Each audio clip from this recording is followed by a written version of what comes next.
Prezado e querido diário, mais uma vez abro tuas páginas amareladas e o cheiro de tempo morto me acolhe como um velho amigo. Tua capa range faminta por lembranças e eu, que nunca envelheço, alimento-te com outra história arrancada das sombras humanas. Esta é sobre um espelho, um objeto aparentemente comum, mas que, como tantas coisas que cruzam o mundo dos vivos, carrega dentro de si um sussurro. Há objetos que guardam memórias e há os que guardam portas. Encontrei este espelho em um brechó de rua, entre quinquilharias e porcelanas rachadas, em meio ao pó que cobre os arrependimentos humanos. Na sua superfície parecia cansada, mas o frio que emanava dele denunciava o que o repousava atrás do vidro. Quando o toquei, senti, não o reflexo do mundo, mas o olhar de algo que tentava sair dele. Ai, humanidade curiosa, tão fácil de enganar, tão disposta a comprar a própria ruína quando ela vem embalada em moldura bonita. Eu observo, guardo suas histórias e, às vezes, abro as portas que vocês insistem em deixar entreabertas. Este espelho, em especial, pediu que eu o escutasse. E eu escutei. Agora registro o que vi e o que causei. Se você o tivesse encarado naquela noite, teria jurado ver apenas a si mesmo. Mas eu vi muito mais. Vi o reflexo respirar. Vitória, Espírito Santo, 2001. Rua estreita, madrugada abafada por mar e diesel. O brechó ficava num casarão antigo, convertido em vitrine e mercadorias alheias, quadros sem autores, caixas de música que ainda se lembravam de uma canção, vestidos de noiva amarelados como páginas queimadas. Aquele foi o lugar onde o espelho chegou à cidade, trazido por um coletor que dizia tê-lo resgatado de um antiquário do interior. Diziam que o reflexo do móvel sempre vinha com uma sombra más. Os boatos correm como ratos famintos. Uma família comprou o espelho e, em meses, a filha mais nova começou a conversar com alguém que ninguém via. O cachorro da casa recuava à noite, encarando nada. A mãe ouvia passos em corredores sem corpo. Soube do caso porque o rumor tem patas longas e chega até mim com dedos invisíveis. E porque alguém, não tão discreto, deixou rastros que eu achei deliciosamente humanos. Um bilhete esquecido no bolso da jaqueta do coletor.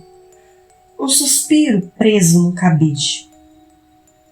Decidi registrar porque isso me diverte.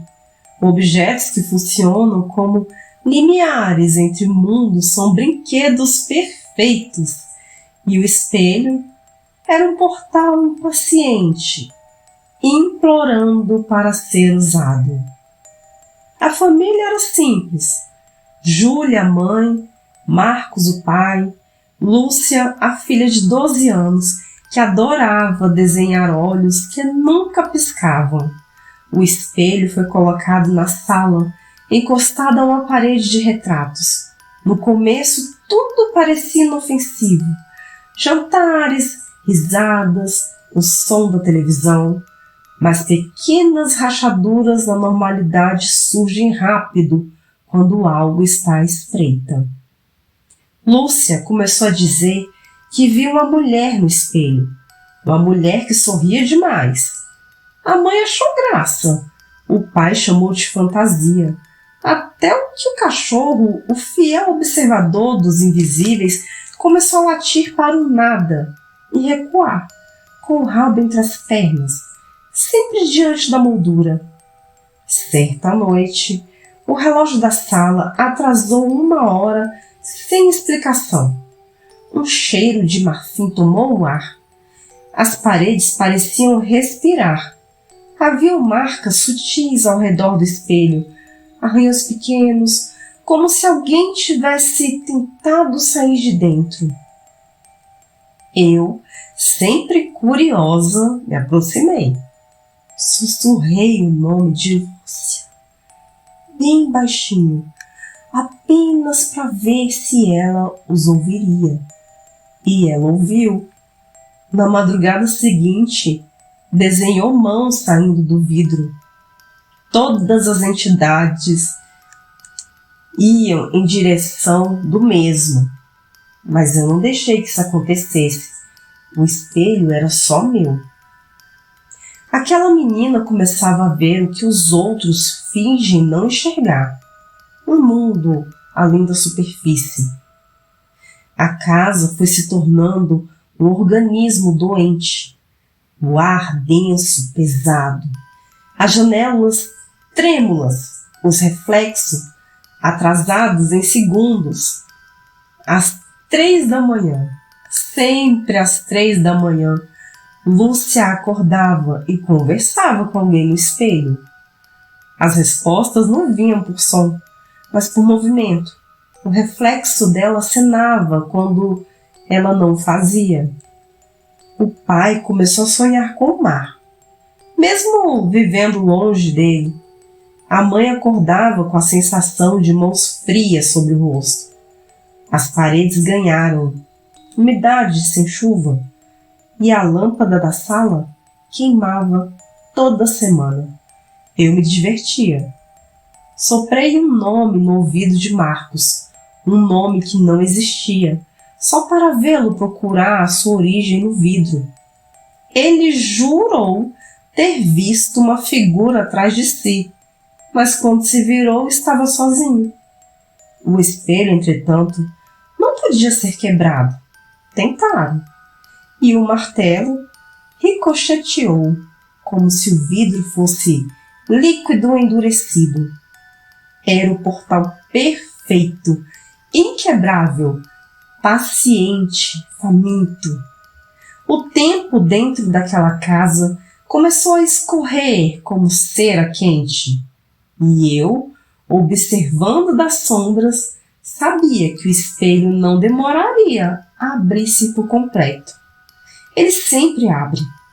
Só precisa de curiosidade e de medo.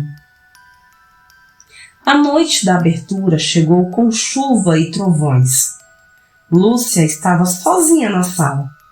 Toquei o vidro de dentro e ela sentiu. Aproximou-se e pousou as 2 mãos sobre a superfície fria. O espelho tremeu, brilhou e o reflexo dela não se moveu. O pai correu quando ouviu o estalo e a mãe gritou seu nome, mas Lúcia sorria para algo atrás do vidro. A mulher do espelho a chamava, repetindo um nome antigo, demais para ser pronunciado por bocas humanas. Eu ri, não resisti. O espelho ondulou como água, e por um instante Lúcia estava em 2 lugares, aqui e lá. Depois, só o reflexo. A moldura exalou um som grave, uma língua morta de madeira, e o ar ficou imóvel. A casa nunca mais foi a mesma. Naquela noite, não apenas Lúcia atravessou algo, mas alguma coisa atravessou junto com ela. E eu? Fiquei à beira do vidro observando o que restava da família cair de joelhos, incapaz de entender que a porta havia se aberto por completo. O espelho, enfim, se saciou por algumas horas.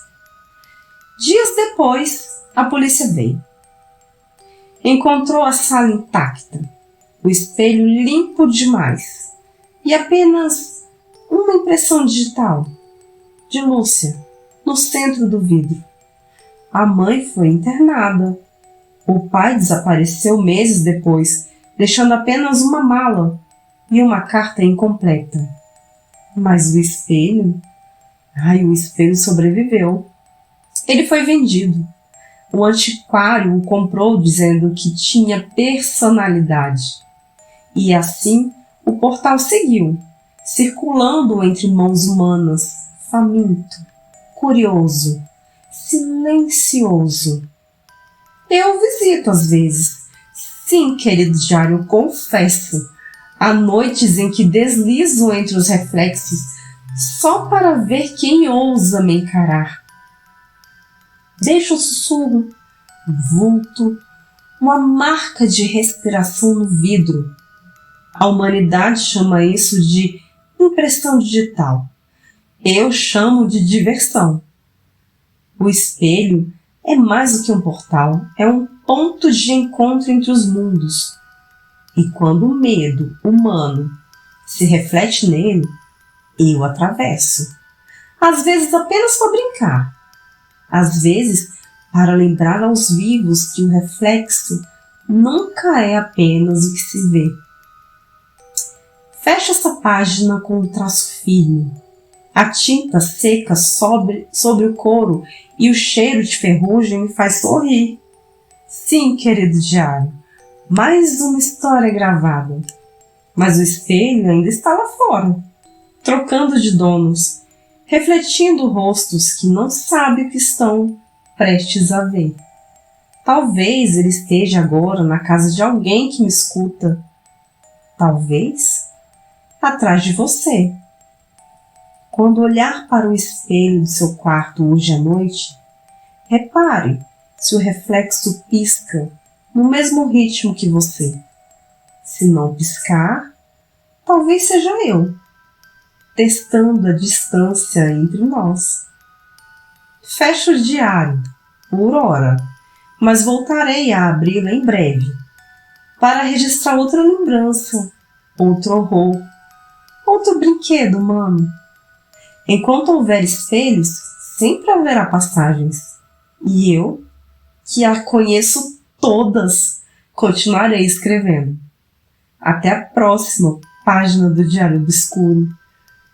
Trago coragem e uma vela acesa, porque você vai precisar, com certeza.